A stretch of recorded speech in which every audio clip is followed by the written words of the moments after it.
জনজাতি এরিয়ার মধ্যে, ওরা বলছে জনজাতি এরিয়ার মধ্যে আমাদের বিজেপি নেই।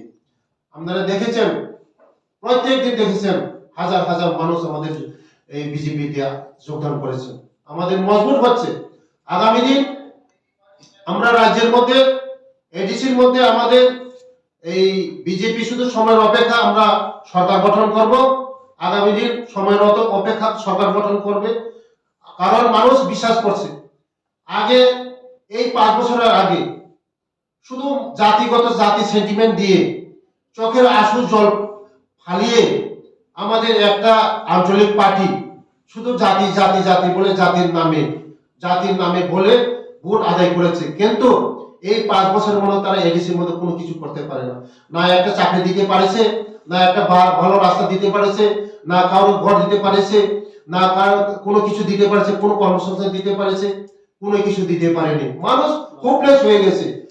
মানুষ মনে করছিল যে আমাদের একটা রাজঘরানার রাজ পরিবারের একজন লোক, তাই না, ঠিকই আমাদের করবে, কিন্তু করতে পারেনি।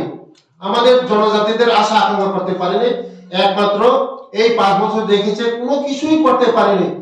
কোনো কিছু আমাদের জনজাতিদের খুব ব্লেস, আশা শেষ। কারণ তার জন্য আজকে এই মানুষ মনে করেছিল আমাদের রাজ পরিবারের একজন এসেছে, উনি আমাদের হয়তো করতে পারবে, কিন্তু কোনো কিছু করতে পারেনি। আজকে একমাত্র হুবলেস হয়ে গেছে জনজাতিরা, আর কেউ তারা করতে পারবে না। টাইমও শেষ। আগামী দিন করলে এডিসির মধ্যে আমরা চাকরি দিতে পারবো, এডিসির আমরা ট্রাইবেলের জন্য রাস্তা দিতে পারবো, জল দিতে পারবো, কর্মসংস্থান দিতে পারবো, সবকিছু পারবো। আমাদের একমাত্র রাজ্যের জনপ্রিয় মুখ্যমন্ত্রী প্রফেসর ডক্টর মানিক সেই পারবে, কেউ পারবে না। ধন্যবাদ।